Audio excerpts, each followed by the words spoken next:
Bueno, mira, la verdad que la jornada acá en Mendoza ha sido tranquila, no ha habido inconvenientes, mayores inconvenientes al menos. En la constitución de las mesas sí se notó que faltaron algunas de las autoridades. En buena parte de las escuelas las mesas funcionaban prácticamente con una autoridad, sea el presidente de mesa o el vicepresidente, en el caso que faltara el presidente. Hubo casos en escuelas en las cuales ante la falta de presidentes y en alguna otra mesa había vicepresidente, ese pasaba a presidir una mesa que no era la que le había correspondido originalmente. Eso sí se notó, pero todas las mesas estuvieron habilitadas dentro más o menos de los márgenes lógicos, habituales, y después no ha habido ningún problema tampoco en el cierre ni a la hora de la votación. En mi caso particular, te pongo un ejemplo, yo fui a votar pasadas las 11 de la mañana y en mi mesa demoré 10 minutos entre que entré y salí, así que la verdad que no se puede hablar de ningún tipo de demoras. Acá la votación en general ha sido normal, habitual, digamos.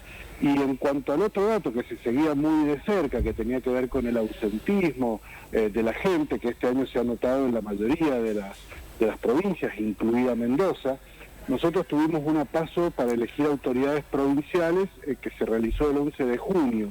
Ese día el ausentismo, entre ausentismo, voto en blanco, el voto nulo, fue mayor al 40%, 40-41%.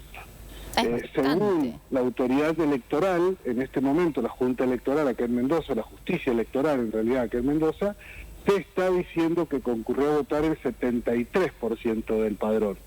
Por lo tanto estaríamos hablando de un ausentismo que estaría dentro de lo habitual. Pero bueno, habría que ver finalmente el número del escrutinio definitivo y ahí podríamos saberlo con más exactitud. Néstor, ¿se esperaban estos porcentajes? Digo, ¿se hacía una lectura previa en cuanto a el ánimo del electorado en Mendoza?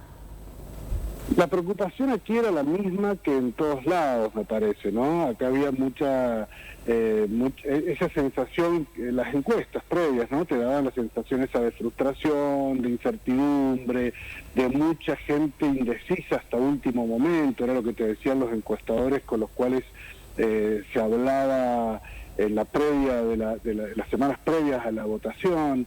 Así que me parece que el panorama no era muy diferente al que yo veía, al menos, de lo que escuchaba y de lo que leía y de lo que me informaba de otras provincias. No escapamos a la regla general que es un ánimo de la sociedad, me da la impresión, ¿no?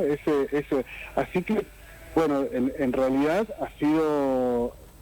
Creo que ahora el ánimo en la general en los partidos políticos aquí en Mendoza, en las coaliciones en general, es de un poco de decir, bueno, como que superamos la prueba al no producirse un ausentismo importante, por lo menos en los números. Claro. Ahora, bueno, habrá expectativas, digo, ¿no? Teniendo en cuenta los nombres, los candidatos, también allí eso es una lectura para hacer para Mendoza en particular. Mira, acá digamos que, bueno, números no hay todavía, como pasa en todos lados, se está hablando en general de números que van a estar bastante tarde, circulan datos muy provisorios, muy aleatorios, que son los que están tirando desde los propios partidos políticos aquí. Acá se habla de una muy buena elección de Javier Milei en Mendoza, eso es lo que se está hablando, sin números, ¿no? Y también de una interna. Nosotros teníamos un candidato a vicepresidente en la fórmula de Patricia Bullrich, que es Luis Petri.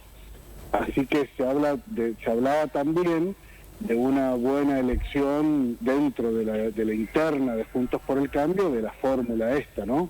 Mejor que la de Horacio Rodríguez Larreta. Eso era, en la previa también ya se decía que las encuestas mostraban eso.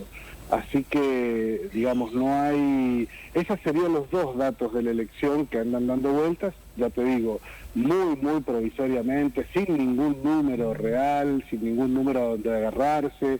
Son rumores, digamos, hasta ahora. No es información. Perfecto. Bueno, Néstor, te agradecemos muchísimo los datos que nos has brindado para tener una idea de lo que ha sucedido hasta ahora en esta jornada eleccionaria en Mendoza. Así es. Gracias por todos los datos.